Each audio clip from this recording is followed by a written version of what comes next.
Hey everybody. Today what I want to walk through is a lesson on geometric series. So what we're going to do is we're going to go through, examine the relationship of a geometric series, and then we're going to play around with a couple application problems that deal with this scenario. Okay, here we go. So similar to an arithmetic series, I want to kind of work our way through a numerical example dealing with a geometric series. And then we can kind of look at it as a general case. So you see on the screen the problem that we're going to deal with.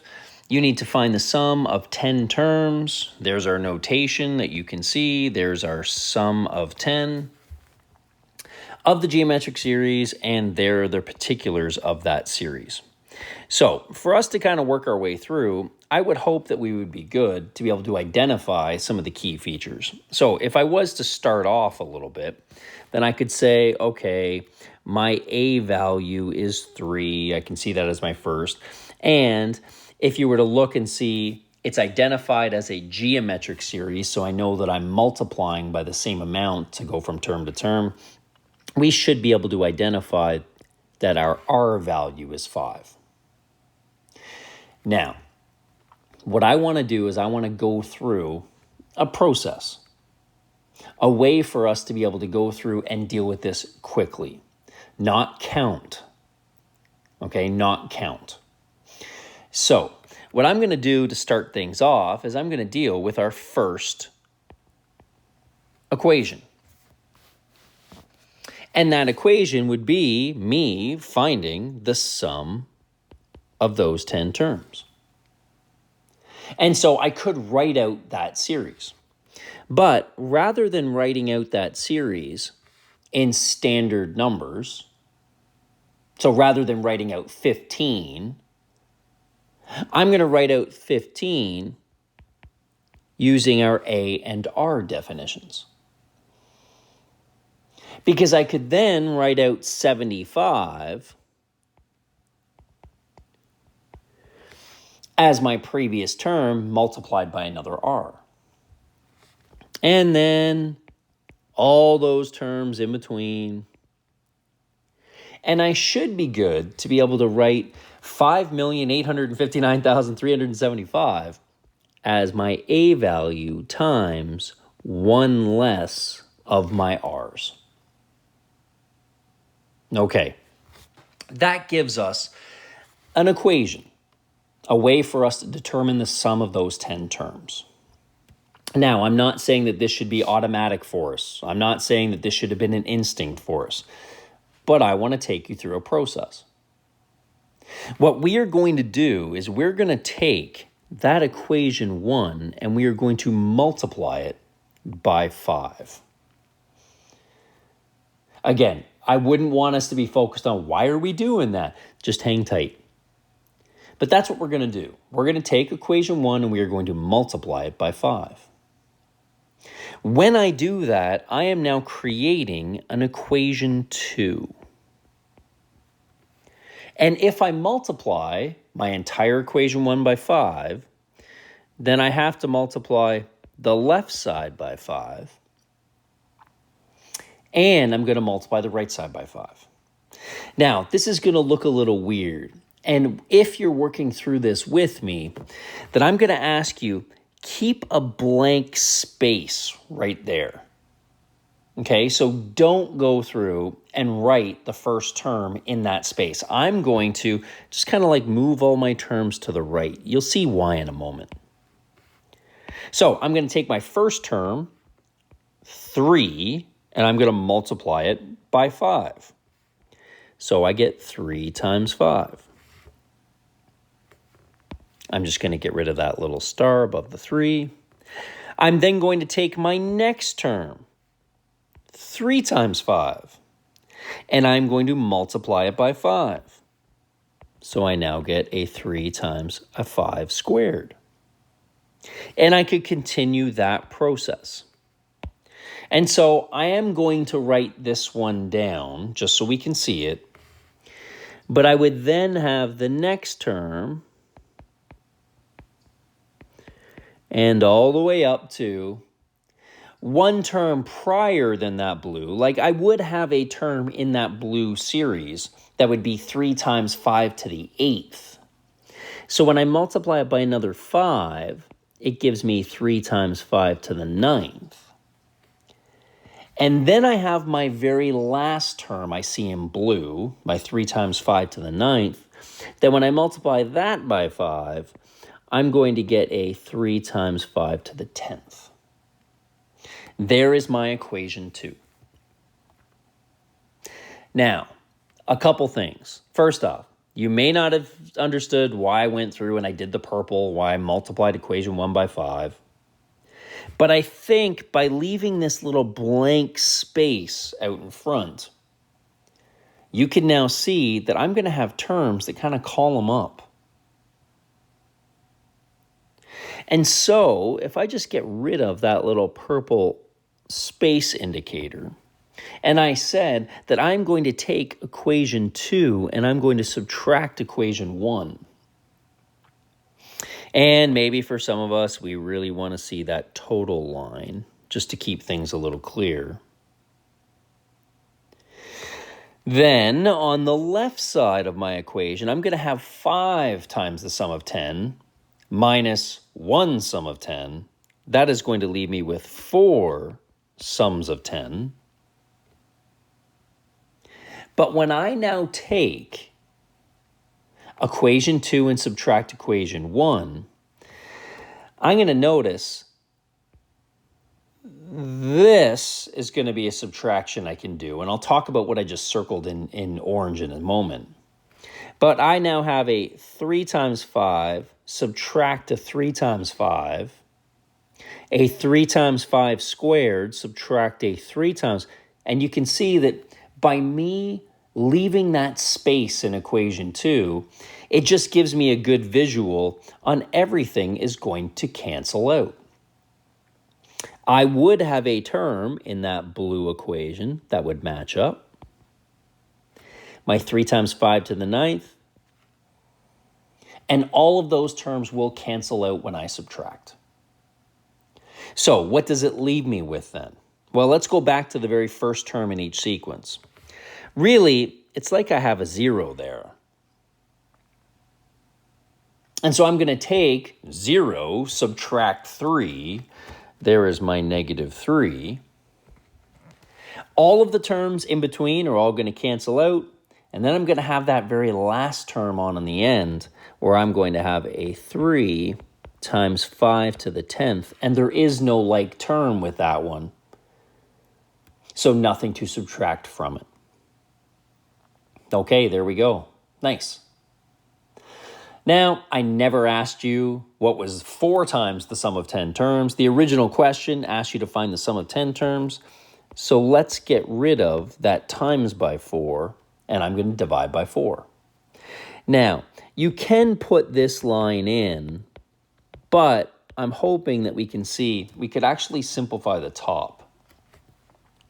By me choosing to write the negative term first, I'm actually writing more signs than what I need to. So, proper form is going to say, change the order of those two terms and put your positive term first. So, I'm going to have 3 times 5 to the 10th, subtract 3. Now my top is fully simplified, divide by 4. And at that point, you're going through and you are pushing buttons. And when we push buttons, we're going to get 7,324,218. Okay, there we go. That is us dealing with a process rather than counting to come up with the sum of those 10 terms. Why did I take you through that process? Because we want to have a process that's going to help us to deal with any geometric series. And what we just walked through with this numerical example is something we can apply to other geometric series. Okay, now our goal. We want to try to come up with a general statement for the sum of a geometric series. Okay, here we go. Okay, what you see on your screen now is a generic geometric series. You will notice that there are no particulars in that series. So you've got first term A, second term AR, third term AR squared, so on and so on. What I want you to do is to take your time, and I want you to try to duplicate the process that we just did with our numerical example now for a generic one. And we want to see if we can come down to a good expression for the sum of a geometric series. Okay, I want you to get it going and see what you can come up with. Okay, pause the video now and give it a shot. Good luck. Okay, we're back. So I am hoping that we said that the sum of n terms is, and we did the same thing as what we did on the prior problem. We went through, and we copied out our series.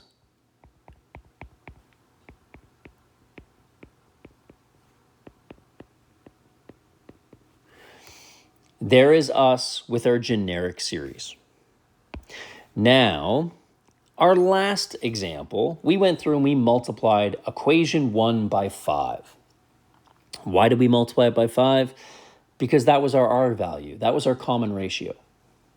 Well, this one doesn't have any particulars to it. That means that I need to take equation 1 and multiply it by my generic common ratio. That is R. So hopefully that's what we did. If we did that, we are going to create a second equation. And that second equation then would be R times the sum of n equals, and I'm going to do the exact same thing I did before. We're going to leave a space at the very beginning just to help with the visual so we can see things that will column up. We can see our like terms. Okay, I'm going to leave a space. A times R is an AR. AR times R is an AR squared. Each term is going to have an extra R in it. Now, I'm just going to put in my ... because all I'm going to write are the terms that I can see that are like. I'll eventually get down to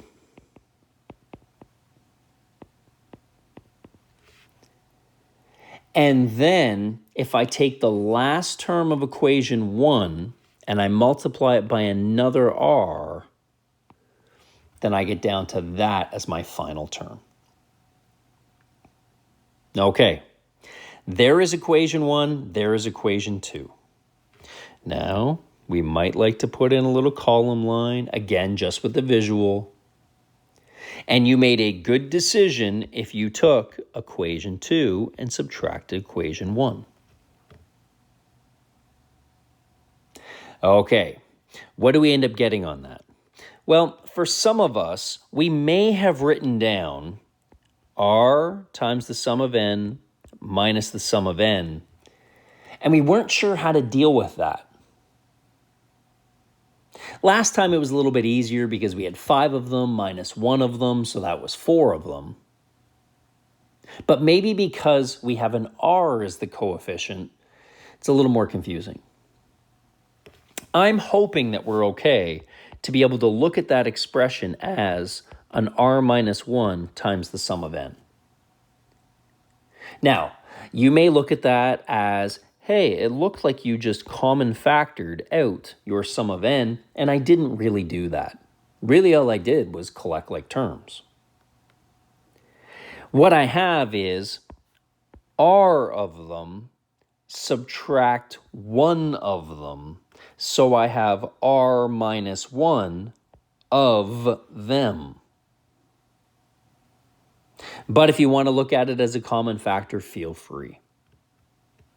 So I'm going to just erase that because I would love it if we got to an R minus 1 times the sum of n on our left side. Okay, the right side, I think, was easier. Just because we did the previous problem, I think we should have been okay to come in on a 0 minus a, which is a negative a.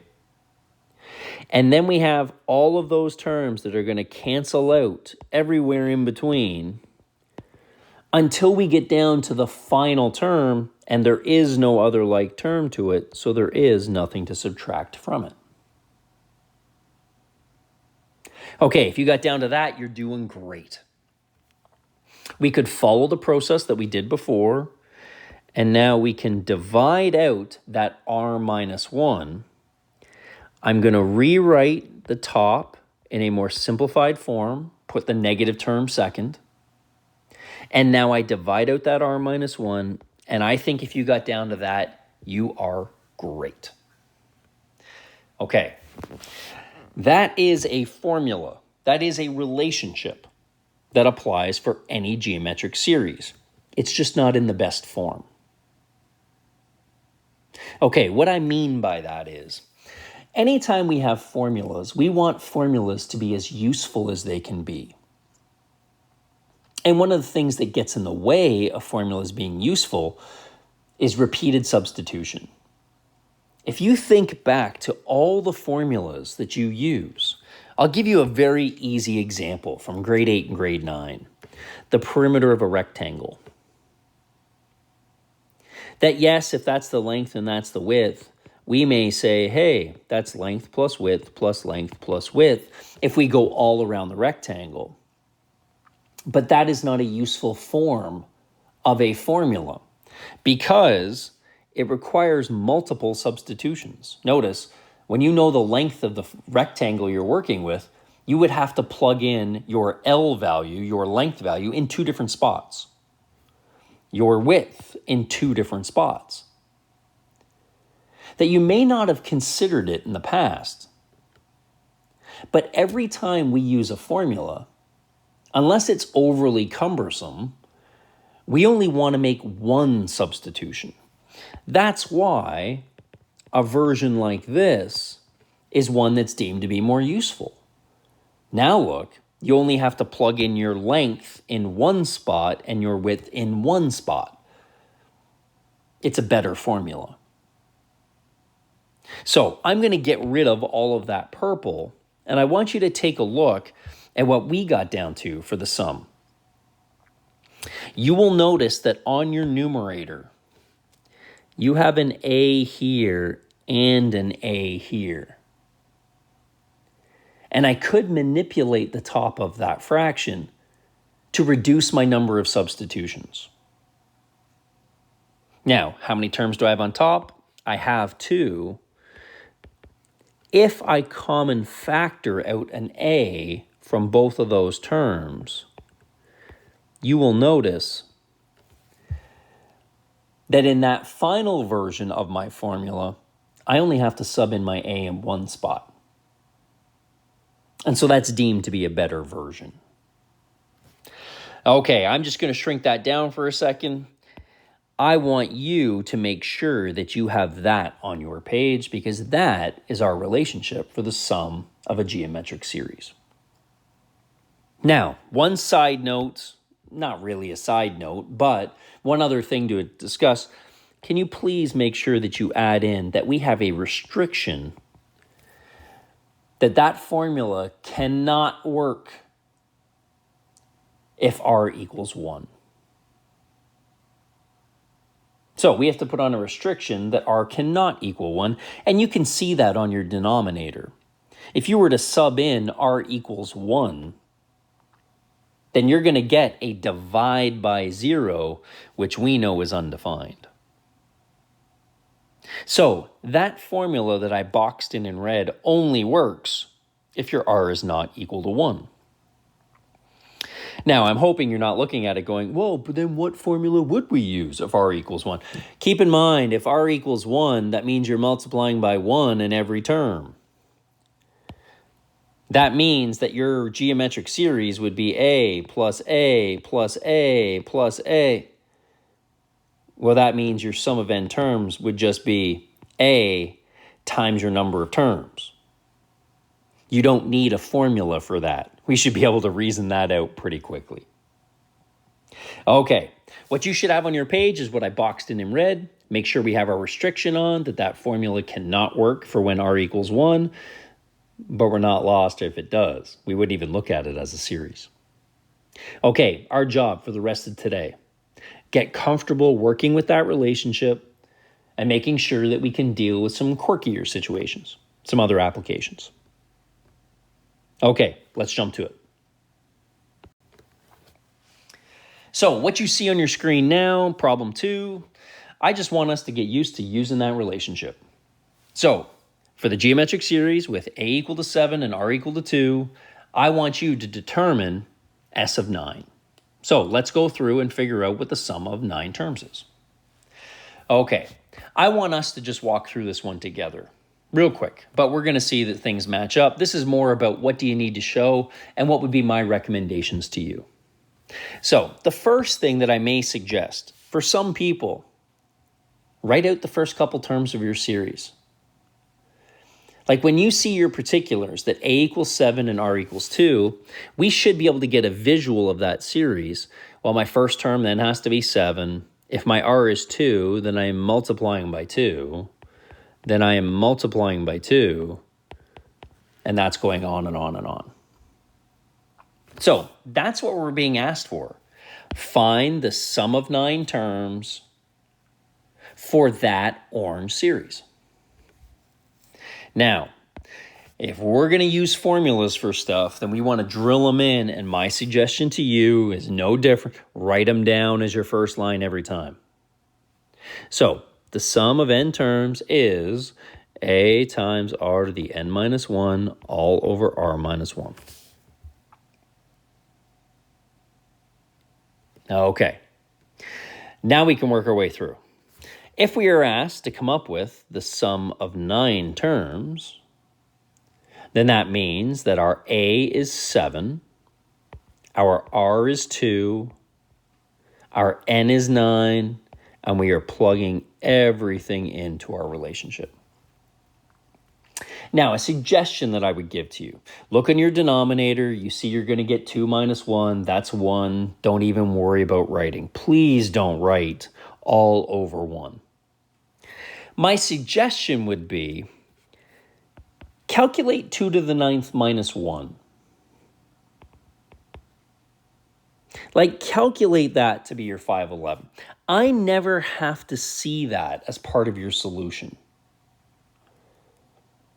But I think it might help if you get in the practice of writing it, just for when numbers get a little uglier. You would be fine to jump straight to 3,577, and I would love your red solution. If you gave me the red, then you have everything you need within your solution. My suggestion, though, write down the blue, drill in that formula. And I think the line that I crossed out in purple is a useful one to you. Okay, there's us using our relationship. Hopefully not too bad. Okay, let's jump into something a little uglier. Okay, take a look at the screen and the problem that you have at the top. You'll notice all I did to make the problem a little uglier, our r value is a fraction. It is going to change maybe the way that we deal with some things. And some of that stuff that I wrote earlier about, hey, I think it's a good idea if you include it, can really help. Okay, let's start it off. And maybe the first thing we do is we start writing out some of the series. So we can take a look at it and say the first term is 9. If I multiply that by 1/3, I get 3. If I multiply that by 1/3, I get 1. If I multiply that by 1/3, I get 1/3. If I multiply that by 1/3, I get 1/9. And I'm just writing out. Now, we take a peek at that. And the only reason why I extended that series as far as I did was for us to be able to see that when my r value becomes a fraction, when my r value is a fraction, my series can get into some uglier numbers. And so as we start to work our way through, like this specific problem asks for what is the sum of 6? So if I got rid of my ... and I multiplied that by one more 1/3, I now have my 6 terms. Now, I can't just go through and add all that stuff up. That's counting. But I'm hoping that we can see with an R value that's a fraction, with us getting uglier values, you can see that we're going to need common denominators as we go. For us to go through and add up all of that orange, our number's going to get a little uglier. Okay, so that's what we're expecting, something a little uglier. Okay, we don't want to have to do the orange. That's just to help us visualize our series. Let's use our relationship to help us. So let's drill it in. The sum of n terms is a times r to the n minus 1 all over r minus 1. Okay, now we can plug in the particulars. I'm looking for the sum of 6 terms, where the a value, the first term, is 9. My r value is 1/3.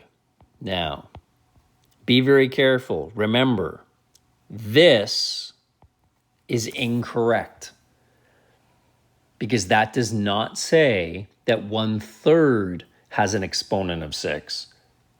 With no brackets around the 1/3, it just says 1 to the exponents. As soon as we see we have an r value of 1/3, my suggestion to you is make that bracket a big square one. Now, you may end up choosing to do that anyway when you write your relationship. Now that's going to help me when I have to put my brackets around my r value.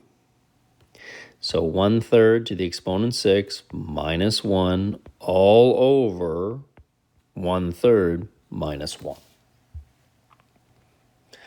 Okay, now we got some calculating to do. So as we calculate that, I'm going to simplify everything I can. That means I need to calculate what 3 to the exponent 6 is. So 1 to the exponent 6, 3 to the exponent 6. I would absolutely put that line down. I do not think it is good for you to skip that line. Okay, I have that. On my bottom, I have 1/3 minus 1, and that is a negative 2/3. Okay, I think that that is a super useful line to you. Now I'm just going to come up to the right side because we got a little bit more work to do. And now I want to show you the next line that I'm going to put down. Okay, I'm going to have my 9 as my a value out in front. Now what I'm going to calculate is what's on the inside of my square brackets. Off on the side, that is my 1 over 729 minus 1. Well, you notice that we're going to subtract something that's got fractions. That means we need the same size bits. We need a common denominator. I am calculating 1/729, and then I'm subtracting a whole 1. Well, pretty quickly, I would hope that we would be good to be able to say that 1 can be turned into any size bits pretty easily. And if we want to turn them into 7/29, then that's 729 over 729. So when I take one of them and I subtract, then I'm going to get negative 728 of them. That's the value that I'm going to jump to. So if I get rid of all of that purple, I'm going to take my 1/729 and subtract one whole thing of it, which means I'm going to get negative 728 7/29. Okay, I'm also going to now deal with this fractions within fractions. And a lot of us don't like to write that down. And so now that my top is all one term, I'm going to divide my fraction. And I know to divide fractions means I need to flip and multiply. And that's what I'm going to jump to. Okay, I think you should absolutely put that line down in your solution. And the line that I would never, ever, ever write down if I were you is now us multiplying all of that stuff together. Don't. Okay, what I want to work my way through then is let's do a bunch of cross-reducing. Okay, the first thing I want to draw your attention to, deal with your sign. Okay, deal with your sign. On top, you are going to have a 9 times negative 728 times 3. And on the bottom, you're going to have 729 times negative 2. If we deal with our signs, we're going to see the top is negative, the bottom is negative. We're going to get a positive outcome. Okay, now I'm looking for common factors. Well, first off, I know that I can divide a 3 from 729 because 729 was a power base 3. If we go back, 729 was because we got 3 to the exponent 6. 729 is made entirely of 3s. So if I take 729 and I divide out a 3 from it, then I'm going to get 243. Okay, but I also see that I have this 9 out in front. So I can take that 9 and I can divide it out with that 243. Well, if I divide a 9 out of the 243, then that's going to get me to a 27. And I've now divided out all my powers of 3. Okay, now I'm going to zero in on the 2. I notice that 728 is an even number on top.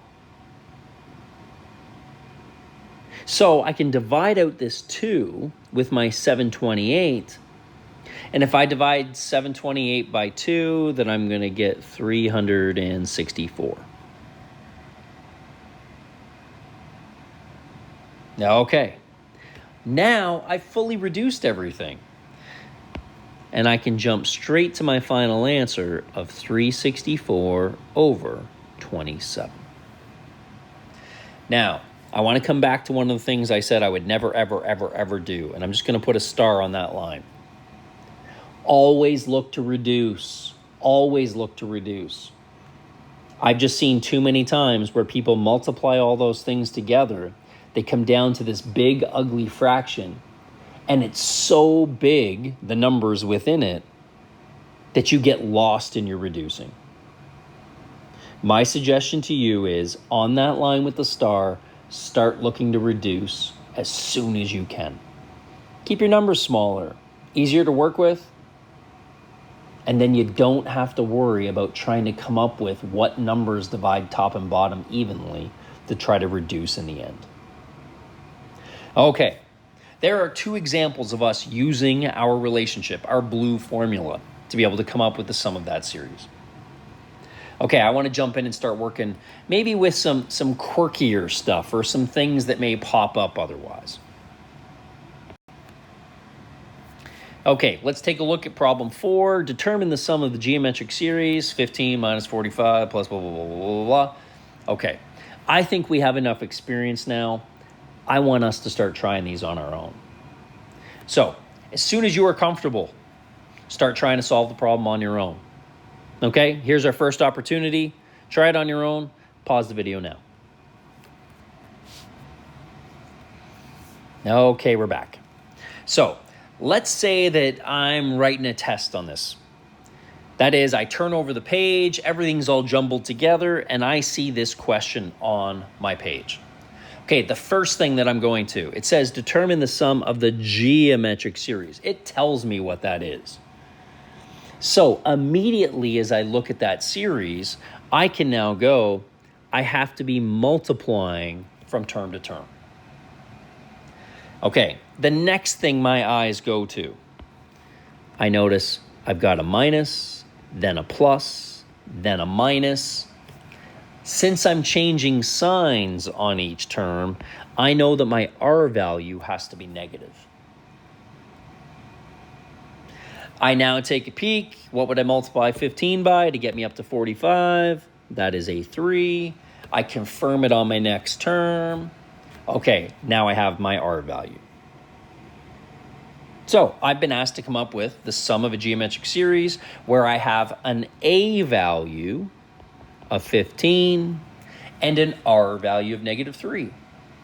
So I'm coming up with the sum, then I'm going to write out my sum formula. The sum of n terms is A times R to the n minus 1 all over R minus 1. And then I start to plug in and go with it. So I'm looking for the sum of, and here's where I hit my first snag. I don't know how many terms I'm supposed to add up. Like, I know that I'm supposed to add up all the way to the term negative 32,805, but I don't know how many terms that is. So this becomes one of the problems where maybe now we're hopping out to the side and we're doing a little bit of work. Really, I want to find out what term number negative 32,805 is. Okay, I hop out. I can now use my relationship for my term.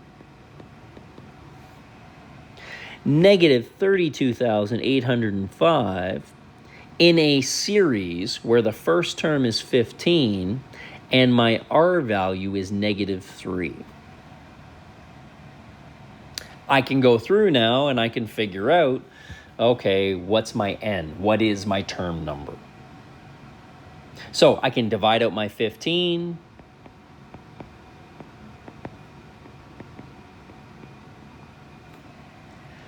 And I notice that my variable's up in the exponent, so I know I got to get it out, which means I'm looking for a power equal to a power where the base is the same. I don't have memorized what power of 3 is 2,187, so I am doing a little bit of guess and check. Because the outcome of that power is negative, I know that my exponent on negative 3 has to be an odd number. So I'm maybe trying negative 3 to the 5th, to the 7th, to the 9th, something odd. And we find out pretty quickly, negative 3 to the 7th gives me negative 2,187. Now that I have a power equal to a power where the bases are the same, then my exponents are equal, and now I can solve my equation. Nice. Now I found out that really what I'm looking for is the sum of 8 terms in that series. I can hop back in and now begin to solve the problem. My first term is 15. My R value, I got to put in that big square bracket.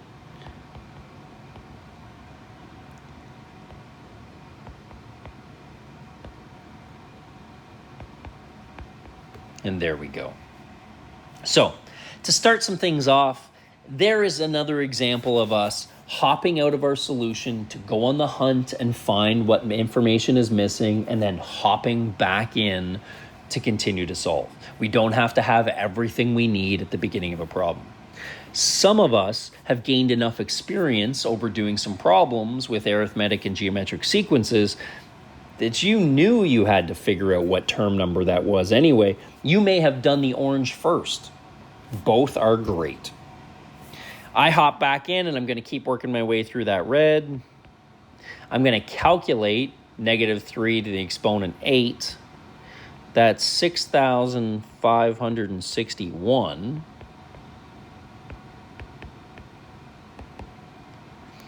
That now gives me 6,560 on top.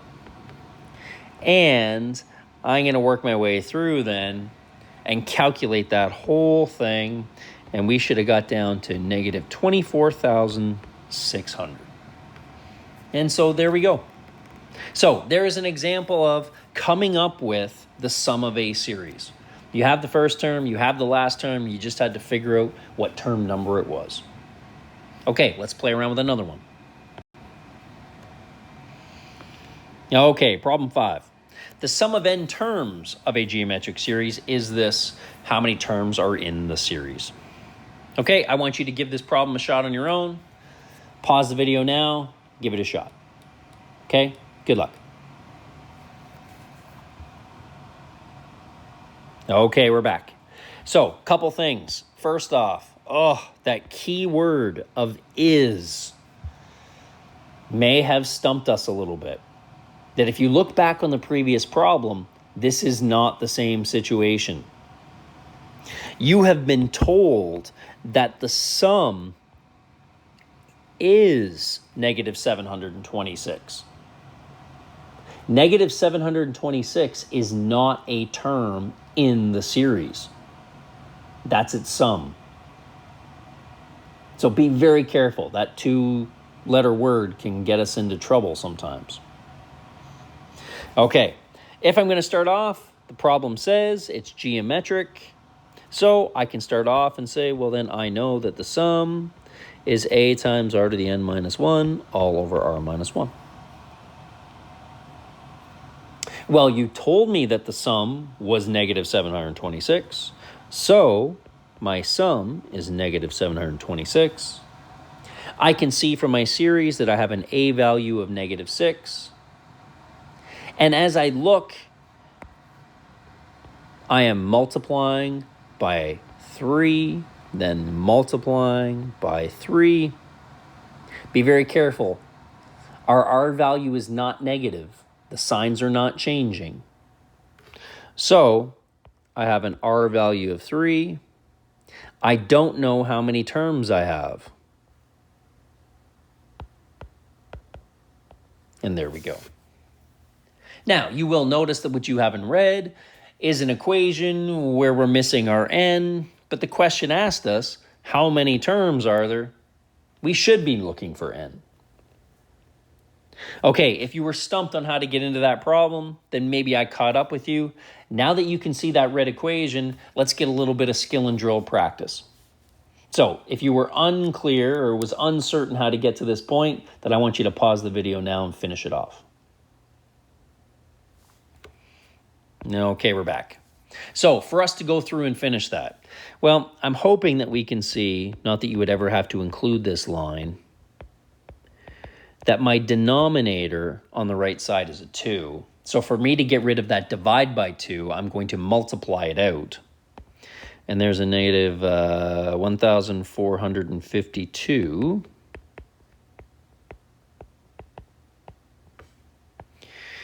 Now you can take a look. We need to get rid of that times by negative 6 on the right side. So if I divide out my negative, then I'm going to get a positive value. 1,452 divided by 6 is going to give me a 242. Now I can get rid of my minus 1, so I'm going to add 1. My variable's in the exponent. I got to get it out. I need a power equal to a power base the same. I see that 243 is 3 to the 5th. And therefore, my exponent is 5. And so how many terms do we need? I would need to see that, but there we go. We need 5 terms. Okay, hopefully we matched up. Hopefully we're doing pretty well with it. Let's keep jumping in. Let's try another. Okay, what you see here is an application question. And this is us working our way through. A researcher is studying fruit flies. Under the lab conditions, each generation of flies is 20% more numerous than the preceding generation. If the researcher started with 50 fruit flies, what is the approximate number of flies in the 6th generation? Including the 6th generation, how many fruit flies in total could the researcher have studied? So what I would like you to do is go ahead and give it a shot. I want you to try to figure your way through both problems A and B. Okay, pause the video now. Okay, we're back. Now, for us to work our way through this one, First off, we would need to recognize what type of sequence we're dealing with. Because we're increasing by a percentage, then that is a multiplication, and that tells us then, okay, we're dealing with a geometric series, or sequence, or series, but it's geometric.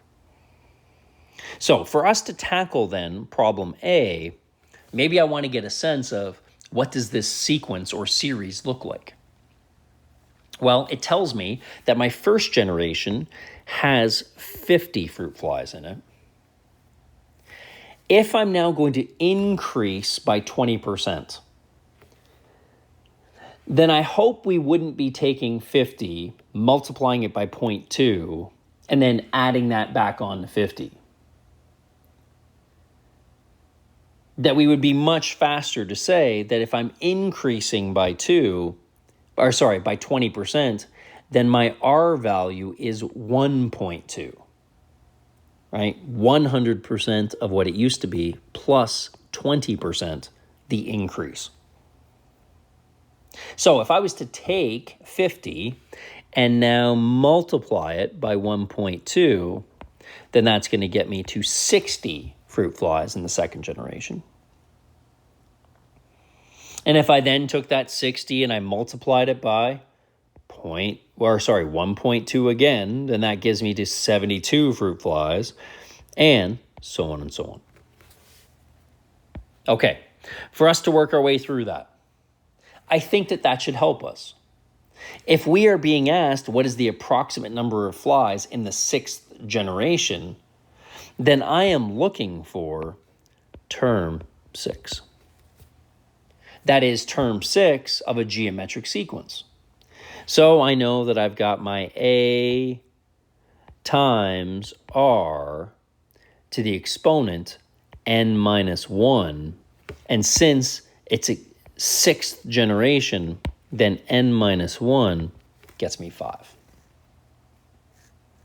Okay, we can push some buttons on that then, and we can work our way through and deal with my 1.2 to the exponent 5, multiply that by 50, and we should be good then to come up with an approximate of 124 fruit flies. Nice. Okay, hopefully we match up. Now, problem B. So if we got stumped a little bit on problem A, you have an opportunity to now attempt problem B on your own. I want you to give it a shot. Pause the video now. Okay, we're back. So for us attempting B, the only difference now in B is when it says including the sixth generation, how many fruit flies in total, really what we want then is the number of fruit flies in the first generation and the second generation and the third generation. Problem B is just asking us to deal with a series now. We need to add all those terms up. Okay, let's work our way through. I'm going to just shrink this down a little bit. I'm looking for the sum of 6 terms. I'm still trying to drill this new formula into my head. So it's A times R to the n minus 1 all over R minus 1. I'm looking for the sum of 6. My first term is 50. My R is 1.2.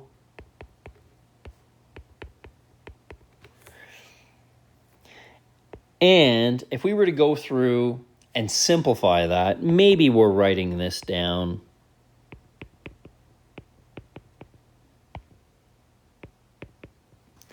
But I doubt that we are. We're probably just using BEDMAS and we're punching all that in.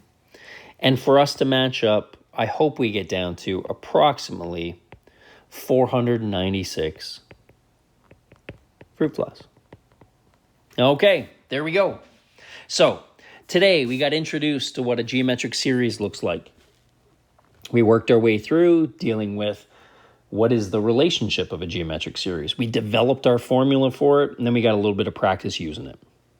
Okay, your job now, jump in, get lots of practice, and make it automatic. Good luck.